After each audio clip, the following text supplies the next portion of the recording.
ನಮಸ್ಕಾರ. ಬನ್ನಿ.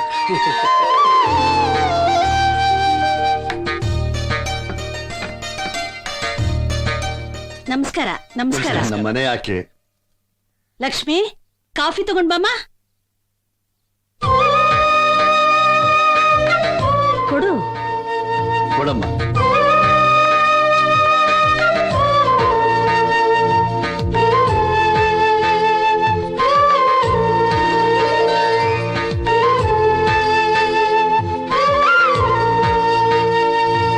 ಬೆಂಗಳೂರಲ್ಲಿ ನನ್ನ ಮಗನಿಗೆ ಬೇಕಾದಷ್ಟು ಸಂಬಂಧಗಳು ಹುಡ್ಕೊಂಡ್ ಬಂದ್ವು.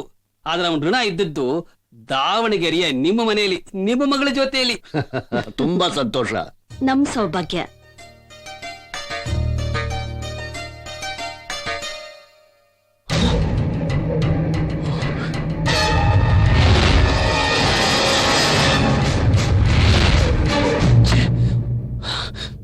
ಯಾಕೆ ನಿಂತ್ಕೊಂಡ್ಬಿಟ್ರಿ? ಏನಾಯ್ತು ಸರ್? ಇವರು ನಿಮಗೇನಾಗ್ಬೇಕು ಸರ್? ಅವನು ನನ್ನ ಮಗ ರಾಮಶಾಸ್ತ್ರಿ ಅಂತ. ಓದೋಕೆ ಅಂತ ಹೋದವನು ಬೂದಿಯಾಗಿ ಕೈ ಸೇರ್ದ. ಅವನ್ ಸತ್ತು 2 ವರ್ಷ ಆಯ್ತು. ನೀವ್ಯಾಕೆ ಗಾಬರಿ ಆಗ್ತಿದ್ದೀರಾ? ನಿಮಗೆ ಗೊತ್ತಾ ಅವನು? ಗೊತ್ತಾ ಅಂತ ಎಷ್ಟು ಈಸಿಯಾಗಿ ಕೇಳ್ತಿರಲ್ಲ ಸರ್. ಮನುಷ್ಯನಿಗೆ ಸಾವು ಬರೋ ಸಹಜ. ಆದ್ರೆ ಆ ದೇವ್ರಿಗೆ ಸಾವು ಬಂತು ಅಂತ ಹೇಳಿದ್ರಲ್ಲ, ಅದಕ್ಕೆ ಶಾಕ್ ಆಯ್ತು. ನನ್ನ ಮಗನ್ನ ದೇವರು ಅಂತ ಇದ್ದೀರಾ?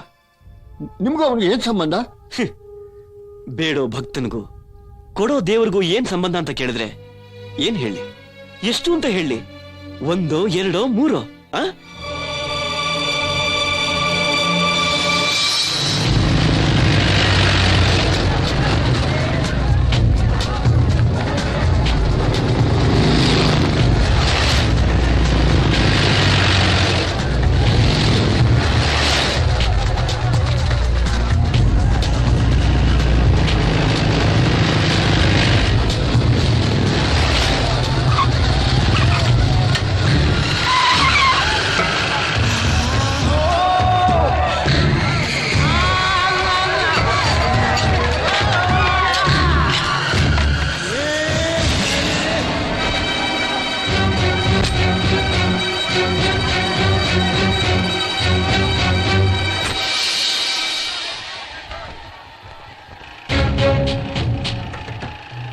ಈ ಭಗವಾನ್ ಭಾರತದ ಮೇಲೆ ಬಾವುಟ ನೆಟ್ರೆ ಅದು ನಿಮ್ದೇ ಅಂತ ಸರ್ಕಾರಕ್ಕೆ ಗೊತ್ತಣ್ಣ. ಸದ್ದಿಲ್ದೆ ಖಾಲಿ ಮಾಡೋರ್ನ ದೇವ್ರನೇ ಸಾಯಿಸಲಣ್ಣ. ಸದ್ದು ಮಾಡೋರ್ನ ನನ್ನ ತಾಯಣೆ ಅವ್ರನ್ನ ಸಾಯಿಸದೆ ಬಿಡಲಣ್ಣ. ಬಿಟ್ರೆ ನೀನ್ ಸತ್ತೋಗ್ತೀಯ. ಅದು ಗೊತ್ತಣ್ಣ. ಇನ್ ಹಾಫ್ ಅನ್ ಅವರ್ ನಲ್ಲಿ ಎಂಟೈರ್ ಏರಿಯಾ ಖಾಲಿ ಆಗ್ಬೇಕು.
ಬೇಡದ್ರೆ ವರ ಕೊಡೋನು ದೇವ್ರು, ಕೂಗಿದ್ರೆ ಪ್ರಾಣ ಕೊಡೋನೆ ಶಾಸ್ತ್ರಿ.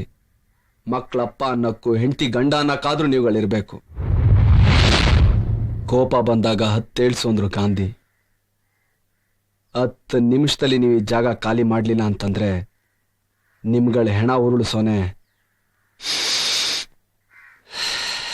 ಈ ಶಾಸ್ತ್ರಿ.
ಮಹಾತ್ಮ ಕಟ್ಟಿದ್ದು ದೇಶಾನ, ಈ ಶಾಸ್ತ್ರಿ ಕಟ್ಟೋದು ಸ್ನೇಹನ.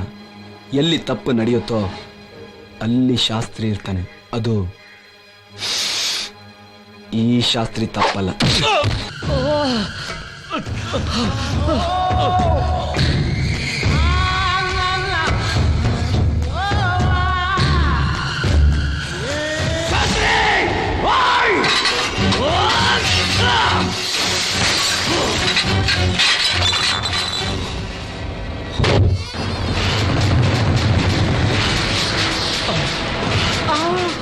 ಎಲ್ಲೇ ಯಾರೇ ಶಾಸ್ತ್ರಿ ಅಂತ ಕೂಗಿದ್ರು ಅಲ್ಲಿ ಶಾಸ್ತ್ರಿ ಇರ್ತಾನೆ. ಅದು ಈ ಶಾಸ್ತ್ರಿ ತಪ್ಪಲ್ಲ. ಕೂಗಾಡೋದು ಕಿರ್ಚಾಡೋದು ನನಗಿಡ್ಸಲ್ಲ.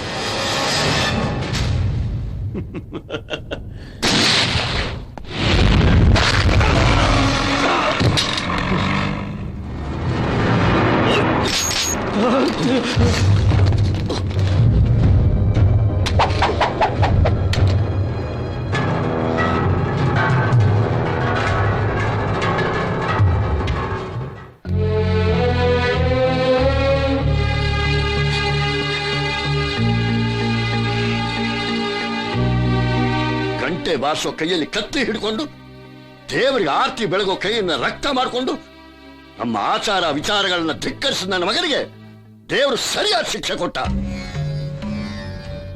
ಈ ಪ್ರಭಾಕರ್ ಶಾಸ್ತ್ರಿ ಮಗ ಒಬ್ಬ ರೌಡಿಯಾಗಿ, ಒಬ್ಬ ಕೊಲೆಗಾರನಾಗಿ ನನ್ನ ಮುಂದೆ ನಿಂತ್ಕೊಳ್ಳೋದನ್ನ ಆ ದೇವರು ಕೂಡ ಸಹಿಸದೆ ಒಂದು ಹಿಡಿ ಬೂದಿಯಾಗಿ ನನ್ನ ಕೈ ಸೇರಿಸ್ದ. ತಪ್ಪು ಸರ್. ಸಾಹಸಕ್ಕೆ ಅರ್ಜುನ, ದಾನಕ್ಕೆ ಕರ್ಣ, ಕೊಟ್ಟ ಮಾತಿಗೆ ಶ್ರೀರಾಮ. ಅದು ಆವತ್ತು.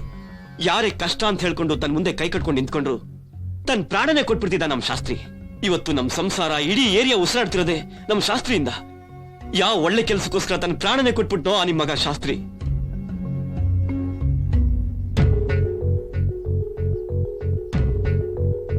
ನಾನ್ ನಿಮ್ಮಿಬ್ರು ಕಾಲಿಗೆ ಬಿದ್ದಿದ್ದು ನಿಮ್ ಆಶೀರ್ವಾದ ಪಡ್ಕೊಳ್ಳೋದಕ್ಕಲ್ಲ, ಇಂಥ ಒಬ್ಬ ಮಗನಿಗೆ ಜನ್ಮ ಕೊಟ್ರಲ್ಲ ಅದಕ್ಕೆ.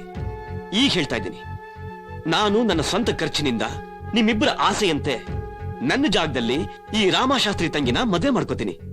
ಇದು ಸತ್ಯ. ಬಮ್ಮ.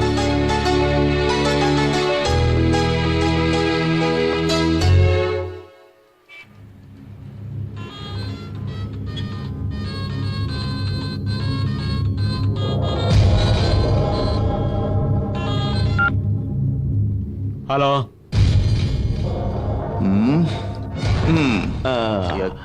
ಕಿಟ್ಟಿ ಕೋರ್ಟ್ಗೆ ಹೋಗ್ಬೇಕಲ್ವಾ? ಏ ರಾಜಾ, ಜೈಲಿಂದ ಶಾಸ್ತ್ರಿ ರಿಲೀಸ್ ಆಗ್ತಾವನಂತೆ. ಶಾಸ್ತ್ರಿ ತುಂಬಾ ಡೇಂಜರು. ಒಂದ್ 2 ತಿಂಗಳು ತಲೆ ತಪ್ಸ್ಕೊಂಡ್ಬಿಡ್ರು. ಎಂತೆಂತ ಖತರ್ನಾಕ್ ಎನ್ಕೌಂಟರ್ಗಳಿಗೆ ಎದುರಿದಿರೋ ನಾವು, ಆ ನನ್ನ ಮಗ ಬಚ್ಚ ಒಬ್ಬ ಶಾಸ್ತ್ರಿಗೆ ಎದುರ್ಕೊಂಡು ನಮ್ಮನ್ನೇ ತಲೆ ತಗ್ಸ್ಕೊಂಡು ಹೋಗಂತೀಯ? ಪೊಲೀಸ್ನವ್ರು ಫಿಟ್ ಮಾಡಿದ್ರೆ ಬೇಲ್ ಸಿಗುತ್ತೆ. ಶಾಸ್ತ್ರಿ ಸ್ಕೆಚ್ ಹಾಕಿದ್ರೆ ಡೆತ್ ಸರ್ಟಿಫಿಕೇಟ್ ಸಿಗೋದು. ಪಿಂಡ ಬಿಡಕ್ ಕೊನೆಗೆ ಬೂದಿ ಕೂಡ ಇರಲ್ಲ. ಸುಮ್ನೆ ಒಂದ್ 2 ತಿಂಗಳು ನನ್ನ ಮಾತು ಕೇಳಿ ಎಲ್ಲಾದ್ರೂ ತಲೆ ತಪ್ಸ್ಕೊಂಡು ಓಡೋಗ್ರ, ಆಮೇಲೆ ಸ್ಕೆಚ್ ಹಾಕೋಣ.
दशगुणं